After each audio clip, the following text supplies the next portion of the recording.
Hello વીટી કિચનમાં તમારું સ્વાગત છે. હું ઉષા સંઘવી. આજે હું ચણાની દાળની રેસીપી એટલે એમાંથી પરોઠા બનાવવાની છું. એટલે આપણે ઇન્ગ્રીડિયન્ટ્સ જોઈ લઈએ.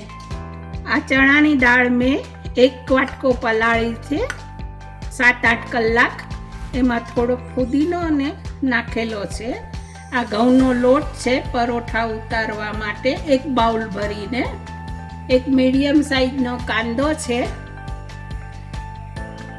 ગરમ મસાલો છે, થોડાક આખા મરચાં 3 લીધા છે, 5 ચમચી વરિયાળી, 5 ચમચી આખા ધાણા, 2 એલચી અને 3 લવિંગ લીધા છે.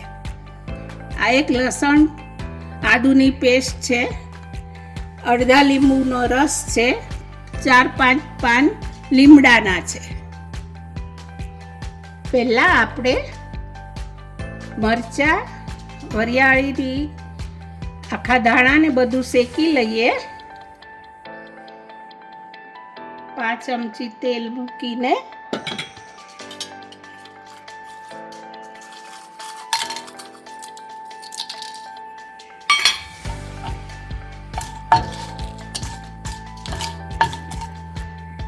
હવે વરિયાળી, ધાણા, એલચી અને લવિંગ નાખી દઈએ.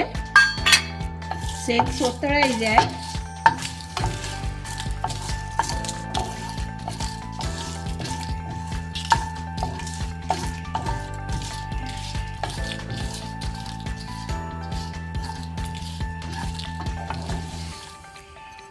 લીમડો અંદર થોડોક સોતળી લઈએ. સોતળાઈ ગયું છે, જરાક ઠંડુ થાય ત્યાં સુધી રહેવા દેવાનું છે. હવે આપણે આ દાળ વાટી લઈએ. એમાં થોડોક ફુદીનો નાખેલો છે. હવે આપણું આ ચણાની દાળનું મિક્સ વટાઈ ગયું છે. એમાં મેં શેકેલો મસાલો વાટી લીધો છે. હવે એમાં કાંદા, લસણ, અદરકની પેસ્ટ મિક્સ કરશું. ગરમ મસાલો નાખીને બધું મિક્સ કરીને આ મેં ઘઉંનો લોટમાં સહેજ આવતું જતું મેં મીઠું ને 2 ચમચી તેલ નાખીને લોટ બાંધ્યો છે રોટલી જેવો. હવે આમાં નાખી દઈએ.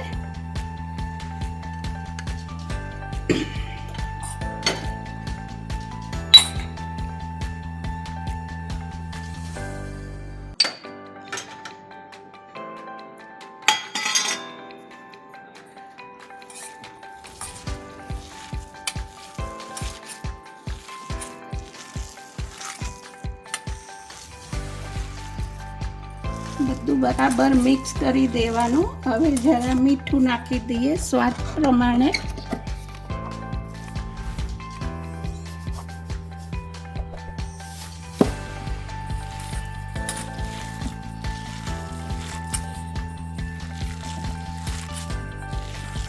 હવે આપણો મસાલો તૈયાર થઈ ગયો છે ને હવે આપણે એક રોટલીનું જેવડું ગોળનું લઈ ને પહેલાં વણવાનું છે.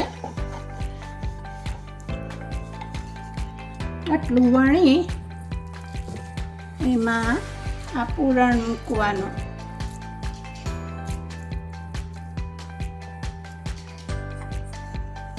સહેજ ઉપર લોટ ભભરી દેવાનો. આવી રીતે બહાર ન આવે એવી રીતે દાબીને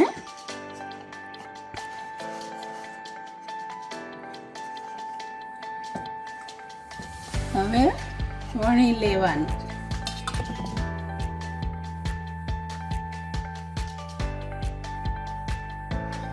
પરોઠું વણાઈ ગયું છે. હવે આપણે શેકી લઈએ મીડિયમ તાપે. બસ આવી રીતે મીડિયમ તાપે શેકી લેવાના તેલમાં. હવે આપણા સરસ મજાના પરોઠા સોસ સાથે, તમે દહીંને સાથે ખાવ તોય વાંધો નહીં, કોઈ શાક સાથે ખાવ તોય વાંધો નહીં આવે. જરૂરથી તમે બનાવજો. હવે આપણી રેસીપી સરસ મજાની તૈયાર થઈ ગઈ છે. તમને ગમશે, બનાવજો. મારી ચેનલને લાઈક કરજો, સબસ્ક્રાઈબ કરજો. બાય.